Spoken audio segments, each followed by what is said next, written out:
Today, we are going to listen a story, The Cows and the Lions. Five cows lived in a little forest. They ate fresh grass in a large green meadow. They were kind friends. They decided to do everything together, so the lions couldn't attack them for food.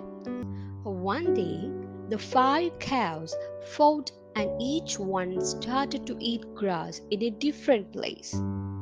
The lions decided to seize the opportunity and kill them one by one.